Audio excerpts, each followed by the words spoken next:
Jueves 19 de enero de 2023, muy buenos días, bienvenidos a Contacto Directo. Hoy cerramos los debates sobre las preguntas de la consulta popular con la 7 y la 8, de protección del agua y la que refiere a la compensación por servicios ambientales. Nos acompañará Inés Manzano, abogada ambientalista. Ella apoya la consulta popular, mientras desde Acción Ecológica, una de sus fundadoras, Ivonne Llanes, tiene observaciones. En otro tema, María Sara Gijón, directora general del CERCOP, el Servicio Nacional de Contratación Pública. Es Vox Populi que en el CERCOP había orificios de todos los tamaños por donde se gestaban jugosas compras y contrataciones amarradas por corrupción. ¿Eso ha cambiado? ¿Qué pasó con el último caso denunciado, el de las eléctricas? Aquí empezamos. La actualidad, los protagonistas, el análisis y la información en Contacto Directo.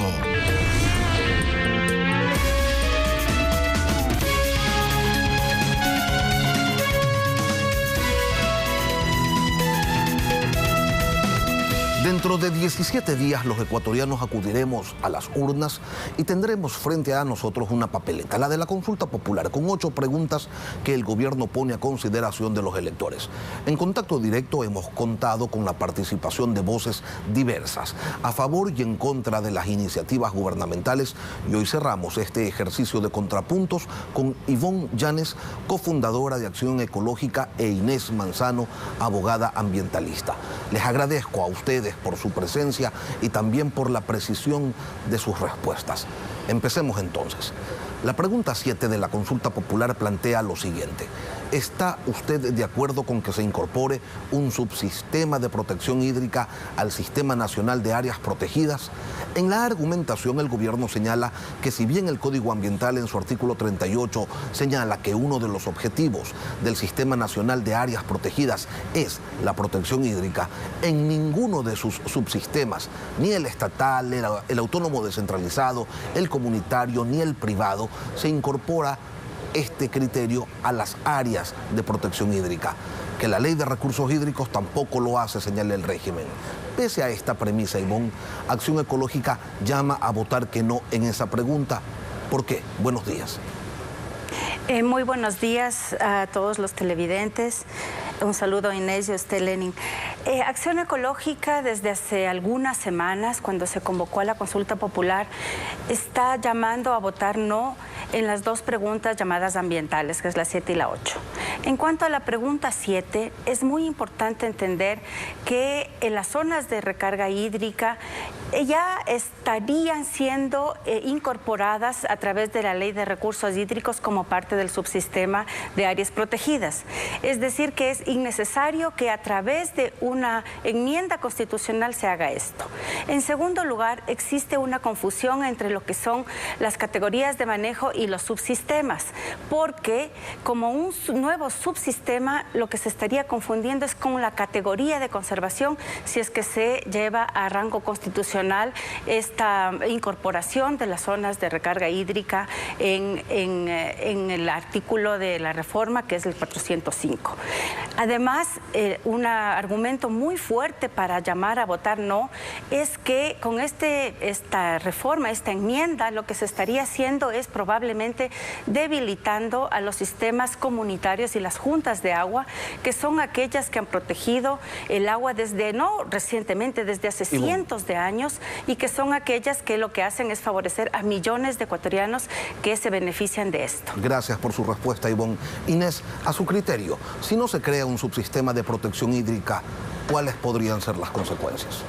A ver, creo que la importancia de la pregunta es porque han habido varias cosas anticipadamente y perdón, un saludo, Ivonne, recíproca, porque está usted del otro lado. Mire, entonces ha habido de parte de la Corte Constitucional una derogación, por ejemplo, de la Ley de Recursos Hídricos, por un tema de falta de consulta previa, etcétera. Pero en el momento en que tú derogas una norma que realmente ayudaba a los temas de recursos hídricos y a su reglamento, en ese momento te quedas como en acefalía en tema de gobernanza, que esa es la parte más importante.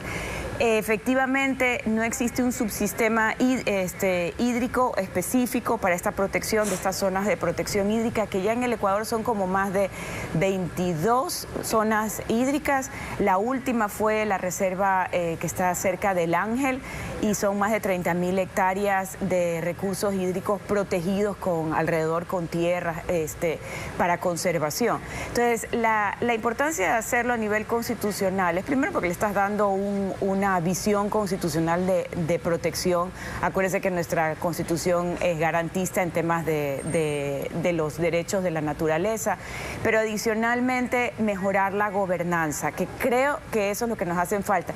Y hay una cosa que quiero ir a precisar: las juntas de agua no se ven afectadas, más vale van a reforzarse, porque también hay en la Corte Constitucional hay una resolución que deroga la manera de conformarse las juntas de agua y la administración. Entonces yo creo que hay que más vale verlo desde el punto de vista de cómo lo reforzamos y lo ponemos a un nivel constitucional. Inés. El gobierno señala, Ivonne, que al no encontrarse las áreas de protección hídrica dentro de ningún subsistema, el Estado central no cuenta con mecanismos reales para protegerlas como manda la ley y la Constitución.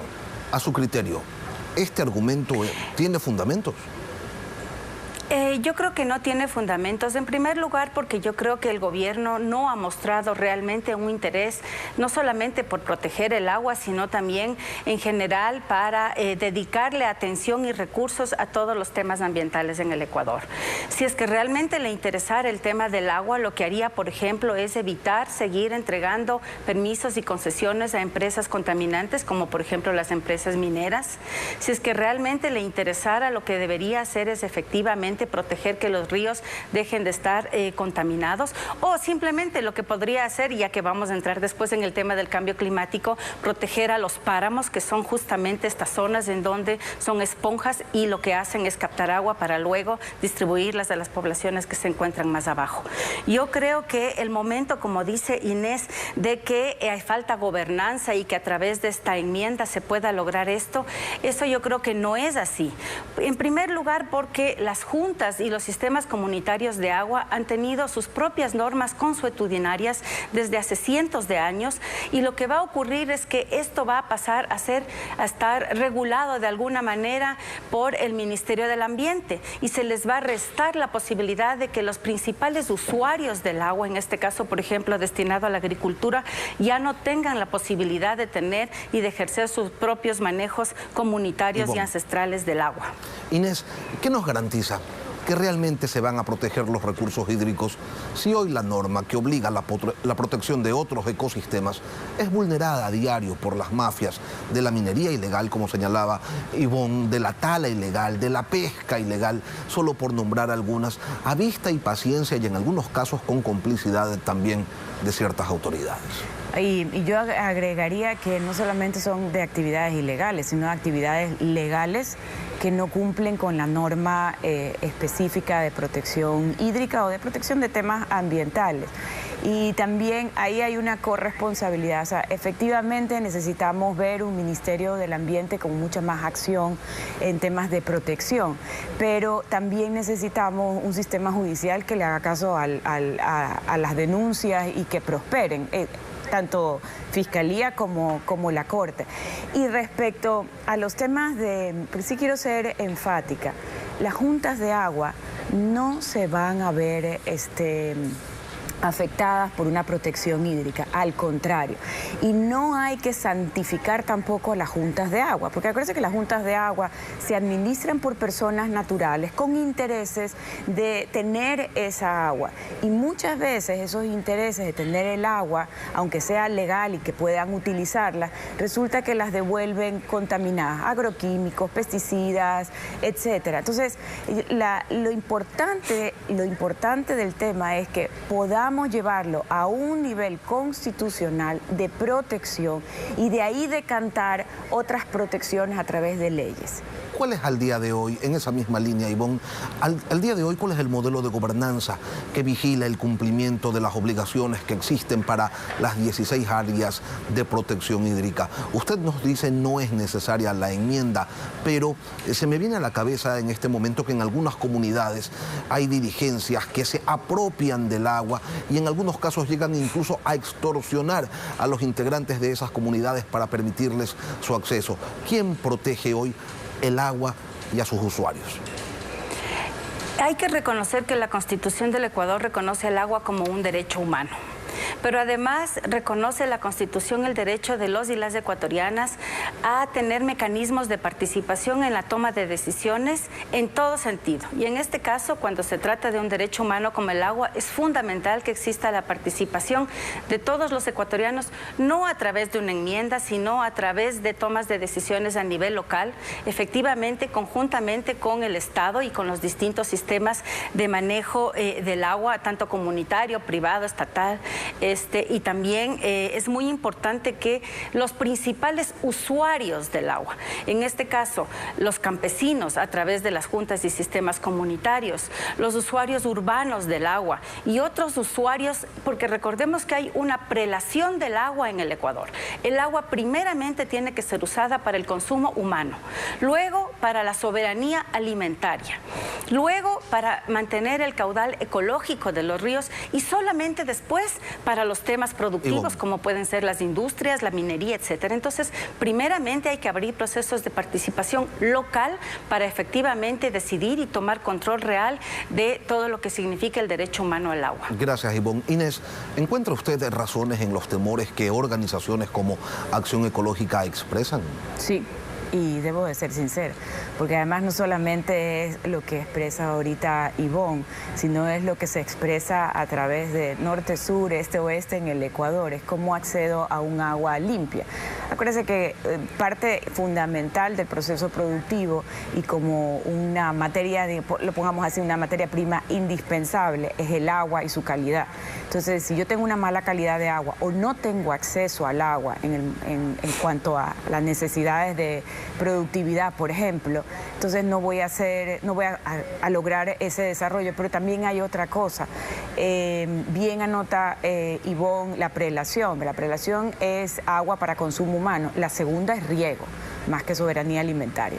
Y de ahí viene el caudal ecológico, que es lo mínimo que tiene que tener tal vez un caudal en cualquier tipo de ríos, pequeños, grandes, para mantener las funciones ecológicas. Entonces, sí hay, porque inclusive no solamente es para acceder, sino también para que esa agua que retorna. Acuérdense que tenemos un viaje muy largo del agua, desde el páramo hasta acá al río Guayas, y para que pase sobre eso usted va viendo cómo se va contaminando con los accesos, por ejemplo, Inés, de ciudades que no tienen tratamiento de aguas residuales, etcétera. La pregunta 8 vamos a analizarla en breve. Primero, una cadena nacional. No se vayan. Estamos analizando las preguntas ambientales que constan en la consulta popular que que resolverán los ecuatorianos el próximo 5 de febrero. La pregunta 8 propone lo siguiente: ¿está usted de acuerdo con que las personas, comunidades, pueblos y nacionalidades puedan ser beneficiarios de compensaciones debidamente regularizadas por el Estado por su apoyo a la generación de servicios ambientales? Ivonne, desde Acción Ecológica ustedes han expresado que los servicios ambientales conllevan vulneración de los derechos de los pueblos y de la naturaleza. ¿Podría darnos un par de ejemplos? Sí, todos los servicios ambientales en realidad fueron inventados en los años 70, ¿no? Justamente en los Estados Unidos, para que las empresas contaminantes, aquellas que estaban degradando el ambiente, pudiesen seguir haciéndolo a través de la idea de que van a compensar o neutralizar los daños que estaban haciendo en un determinado lugar. Esto obviamente es absolutamente, digamos, absurdo, tomando en cuenta que no se puede compensar la muerte de animales, no se puede compensar la pérdida de biodiversidad y por supuesto tampoco se puede compensar, aun cuando lo sostienen como que así es, las emisiones de CO2. Y hay programas en el Ecuador, como por ejemplo el programa Sociobosque, Sociopáramo, Sociomanglar, que lo que hace es de alguna manera crear este tipo de pago por servicios ambientales, y lo que ha hecho es en muchos casos restringir el uso tradicional que han tenido las poblaciones locales de sus bosques. Sería una violación directa de los derechos colectivos de estos pueblos. Inés, ¿hay manera de evitar esto que señala Ivonne? ¿Hay ejemplos de venta de servicios ambientales que esté bien hechos? A ver, primero creo que no hay una imposición de cambio de temas ancestrales de cómo están utilizando su tierra. Al contrario, el mercado de carbono hoy en día, primero que nada, quiero dejarlo claro, es voluntario. Segundo, necesita transparencia.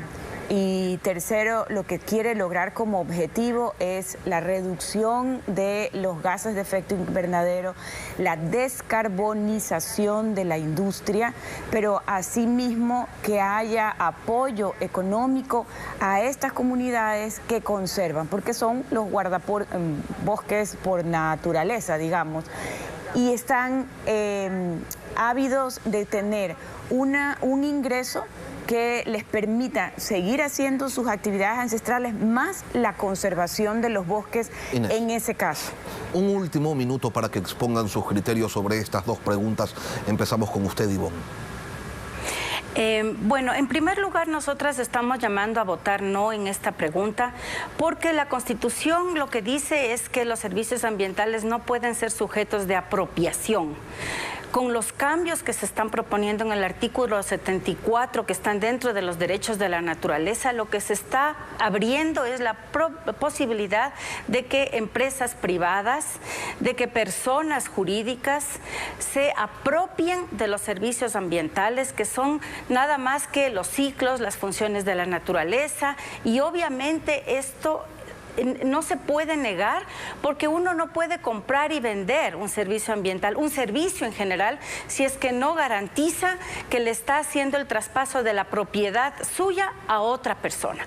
En segundo lugar, es absolutamente innecesaria esta pregunta, porque ya existe en el Código Ambiental y en su reglamento, así como en otros programas del Ecuador Carbono Cero, todo lo que tiene que ver con sociobosque, ya implica el pago por servicios ambientales. Entonces es absolutamente innecesario que se nos convoque a una pregunta que lo que puede hacer es vulnerar derechos. Gracias, Ivonne. Inés, su último criterio. A mí lo que me gustaría es llamar la atención de que las personas decidan si sí o no, yo no quiero llamar al sí o al no, sobre algo importantísimo. Hay un beneficio económico que puede recibir aquel que conserva. Y efectivamente hay que hacer que aquel que conserva reciba directamente y no a través del Estado, o que el Estado se quede con un porcentaje. Esas son las cosas que se van a derivar de una buena administración en cuanto a los temas legales que ya se están discutiendo, inclusive una reforma del Código Orgánico.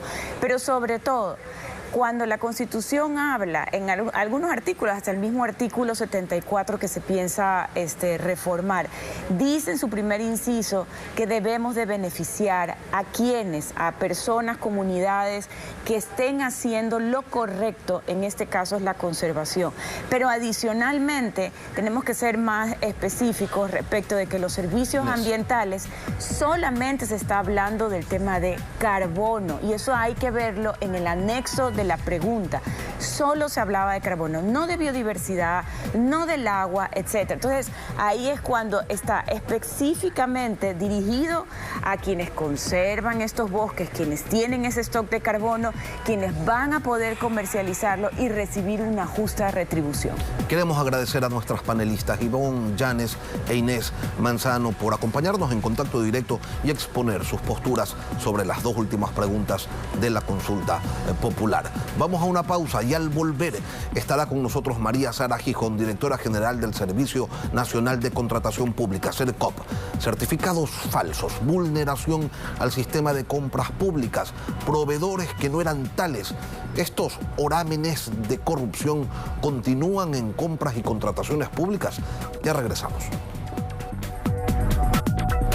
Durante el 2022, casi el 23% del presupuesto general del Estado se destinó a compras públicas. Estamos hablando de cerca de 7.700 millones de dólares. Es importante la cifra, pero es importante también conocer cómo avanza la resolución de los problemas que hacían del sistema de adquisiciones un espacio propicio para la corrupción. Y sobre eso queremos hablar esta mañana con María Sara Gijón, directora general del Servicio Nacional de Contratación Pública. María Sara, buenos días, bienvenida a Contacto Directo. Muy buenos días, gracias por la invitación. Estimado Lenin, aquí encantada de conversar con ustedes. A la hora de identificar los problemas que tenía el CERCOP, se podía ver a simple vista inconsistencias normativas, falta de definiciones en las fases y etapas de la contratación pública, lo que vulneraba pues el principio de seguridad jurídica. En junio del año pasado se estableció un nuevo reglamento y yo le pregunto, ¿con eso se acabaron los problemas? Excelente pregunta, estimado Lenin. Bueno, yo te diría que evidentemente no se acaban todos los problemas simplemente con la normativa. Sin embargo, nosotros identificamos al inicio de nuestra gestión, que inició justamente un año antes de lo que tú mencionas, es decir, en junio del 2021, identificamos cuáles eran esas principales problemáticas de la contratación pública, y no solo de CERCOP, sino de todo el Sistema Nacional de Contratación Pública, que tiene muchos actores involucrados. Hablamos de más de 8.355 entidades contratantes, de todas las funciones del Estado y de todo tamaño, desde las más pequeñitas juntas parroquiales, pasando también por los 221 municipios, las 23 prefecturas, todas las entidades del gobierno central, pero también de las otras funciones del Estado, universidades públicas y empresas públicas. María Sara, pero del otro lado tenemos... ¿Cuáles son esos problemas que existen? Bueno, yo te diría que en el ámbito normativo, obviamente tenemos una ley, que es la Ley Orgánica del Sistema Nacional de Contratación Pública, y a través del reglamento que entró en vigencia el 20 de agosto, lo que hemos buscado es racionalizar la normativa, es decir, que no haya tanta confusión normativa. Aún tenemos que sacar la normativa secundaria del CERCOP, que en el primer trimestre de este año ya la voy a firmar yo personalmente a través de una resolución. ¿Cuáles son los temas? Bueno, yo lo que te diría es que tenemos que ir eliminando las discrecionalidades que se producen a través de algunos procedimientos de régimen especial que en muchos casos en el pasado fueron abusados. Vale mencionar este dato que es importante, Lenin. En el año 2013, la compra pública general y vis-a-vis la compra pública de régimen especial fue el 49%. En relación al total de la compra pública, que en ese entonces era de 10.000 millones de dólares. Hoy por hoy, en el año 2022, por ejemplo, que ya cerró con ese dato que diste tú muy bien, 7.698.1 millones de dólares, el régimen especial se reduce solamente al 15%. María Sara, eso es muy importante. ¿Cómo eliminamos del juego a las empresas fantasmas que ganan contratos, a las carnicerías que ganan subastas para proveer de medicinas e insumos a hospitales? Bueno, eso ya no existe, mi estimado Lenin, felizmente, eso ya es cosa del pasado. Pero ¿qué es lo que estamos nosotros trabajando desde el CERCOP y no solos? Lo hacemos junto con la Red Pública Integral de Salud. Como sabes, hemos avanzado de manera importante en la subasta inversa corporativa de medicamentos, que ya tiene hoy por hoy 373 medicamentos en el catálogo electrónico, y en las próximas semanas seguiremos firmando convenios marcos con aquellos proveedores que han participado de manera absolutamente transparente y en igualdad de condiciones en esta subasta y en las distintas pujas que se produjeron en el año 2022. Lo que sí existe todavía, María Sara, porque ustedes en noviembre lo denunciaron ante la Fiscalía, es la manipulación electrónica del sistema para ingresar cientos de ofertas en minutos, en segundos, sin contar las llamadas de personas que ofrecen hacer ganar concursos a cambio del pago de un porcentaje del monto del contrato. ¿Esto cómo lo eliminamos?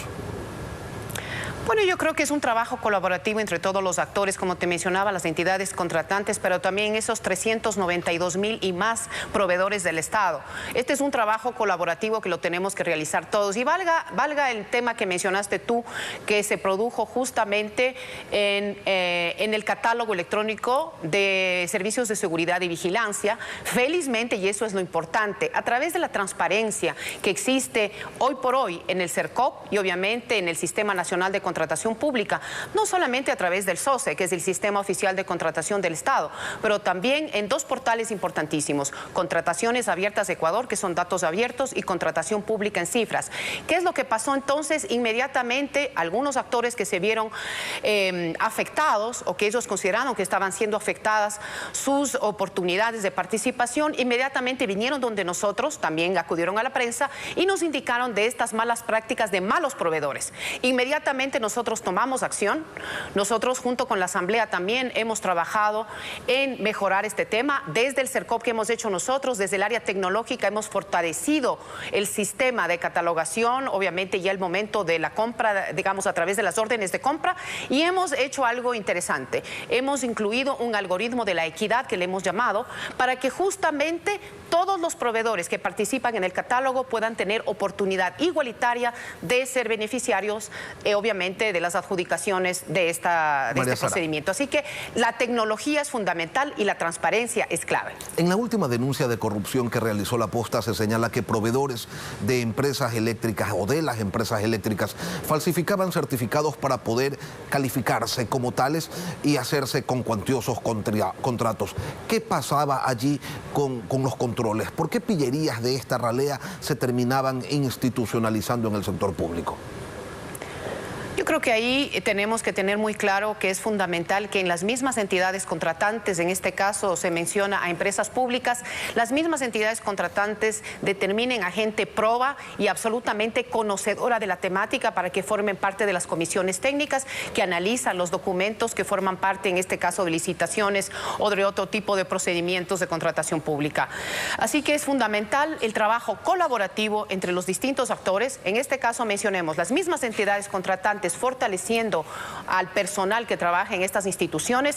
Aquellos proveedores que se sientan afectados pueden denunciar. Y aquí te quiero presentar una primicia para el país. El 9 de febrero nosotros presentaremos un nuevo sistema de gestión de denuncias en el CERCOP. Todo ciudadano que se sienta afectado obviamente ya realiza denuncias, pero de la manera como vamos a hacerlo ahora, a través no solamente de la vía electrónica, a través de la página web, sino que también vamos a lanzar un aplicativo móvil. Las personas podrán definitivamente realizar sus denuncias, pero no solo hacerlo eso, sino después podrán dar seguimiento a estas denuncias, es decir, ver en qué fase está la denuncia. Valga algo mencionar rápidamente, Lenin. Una precisión. Sí, sigue. Sí, el presidente les dispuso a ustedes de CERCOP que entreguen toda la información que les sea requerida por la Fiscalía en este tema de las eléctricas y de algunas empresas y de otras empresas públicas.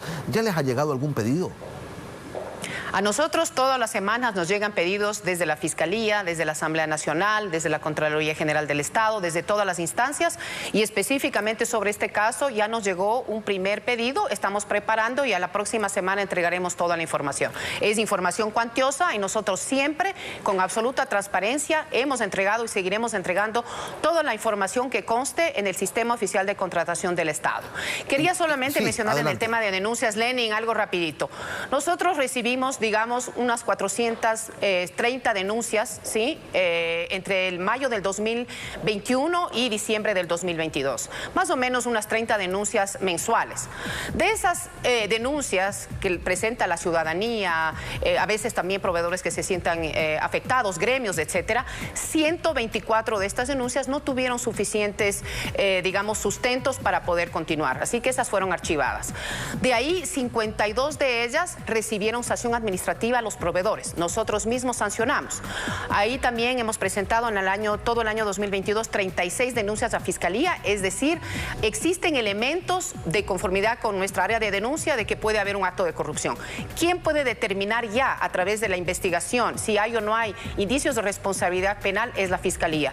Hemos entregado también hemos notificado 43 casos también de malas prácticas que no necesariamente constituyen actos de corrupción a la Contraloría General del Estado. lado.